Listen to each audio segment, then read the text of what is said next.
नमस्कार दोस्तों, मेरा नाम है ऋतिक और आप देख रहे हैं द किंग मेकर। दोस्तों, सोशल मीडिया के उस दौर में जहां व्हाट्सएप मैसेजों को ही अपना इतिहास मानकर उसका प्रचार करने का एक चलन बन चुका हो, वहां पर कुछ मिथ्याओं के बारे में बात करना बहुत आवश्यक हो जाता है। तो आज हम बात करेंगे कुछ ऐसी मिथ्याओं के बारे में जिन पर ना तो लोग सिर्फ भरोसा करते हैं बल्कि शोर मचा कर उनका प्रचार भी करते हैं। तो पहली मिथ्या जो है वो गांधी जी की है। वो ये है कि गांधी जी चाहते तो भगत सिंह की फांसी को रोक सकते थे, उन्हें बचा सकते थे, लेकिन उन्होंने ऐसा नहीं किया। तो 1930 में जब साइमन कमीशन की पहली बैठक अंग्रेज़ों के द्वारा रखी गई तो उसमें कांग्रेस पार्टी ने शामिल होने से इनकार कर दिया, क्योंकि तब Gandhi ji civil disobedient movement चला रहे थे। अब जब गांधी जी ने शामिल होने से इनकार किया तो उस बैठक की अहमियत कुछ खास नहीं रह गई, क्योंकि उस समय कांग्रेस पार्टी देश की सबसे बड़ी पार्टी थी। तो इस वजह से ब्रिटिशर्स ने लॉर्ड इरविन को गांधी जी से बात करने भेजा और गांधी जी और लॉर्ड इरविन के बीच कई सारे नेगोशिएशंस हुए, जिसको हम इतिहास में आज गांधी इरविन पैक्ट के नाम से भी जानते हैं।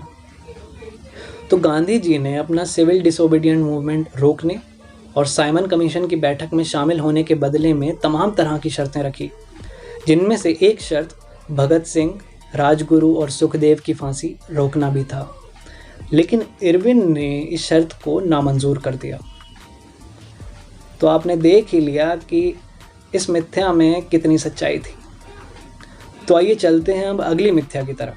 तो अगली मिथ एक वायरल पोस्ट है जिसमें दावा किया जाता है कि नेहरू लिखते हैं कि मैं शिक्षा से ईसाई, संस्कृति से मुस्लिम और दुर्भाग्य से हिंदू हूँ।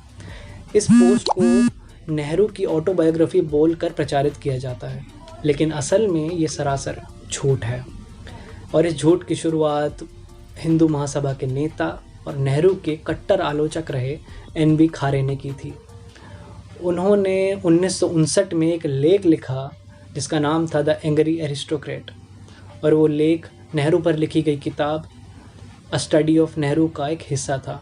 इस किताब में बड़ी बड़ी राजनीतिक हस्तियों ने अपनी टिप्पणियां नेहरू पर की थी, और ये भी उनमें से एक टिप्पणी थी।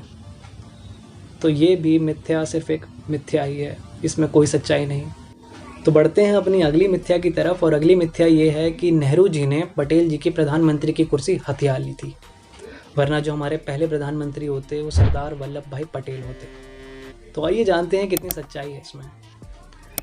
जब ये तय हो चुका था कि भारत को अब अंग्रेज़ों से आज़ादी मिल ही जाएगी, तब कांग्रेस पार्टी को एक नए लीडर की ज़रूरत थी। तो उन्होंने एक अंदरूनी बैठक करके एक चुनाव किए, और उस चुनाव में सबसे ज़्यादा वोट सरदार वल्लभ भाई पटेल को मिले। लेकिन गांधी जी ने पटेल जी से ये रिक्वेस्ट की कि अभी आप नेहरू जी को लीडर बनने दें। अब इस रिक्वेस्ट के पीछे कई सारे कारण बताए जाते हैं, लेकिन बात यह है कि 1950 में वल्लभ भाई पटेल की मृत्यु हो गई और देश के पहले चुनाव 1952 में हुए थे।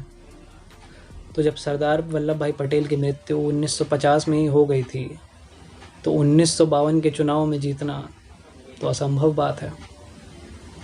तो ये भी मिथ्या एक मिथ्या ही रह गई। तो दोस्तों, आपसे यही दरख्वास्त है कि आप पढ़ते रहिए। कोई भी आपके पास व्हाट्सएप फॉरवर्ड आए तो उसको इतिहास मानने से पहले उसका एक बार सोर्स जांच लीजिए। कहीं ऐसा ना हो कि व्हाट्सएप फॉरवर्ड के चलते हमारी इतिहास की किताबें बेकार हो जाएं।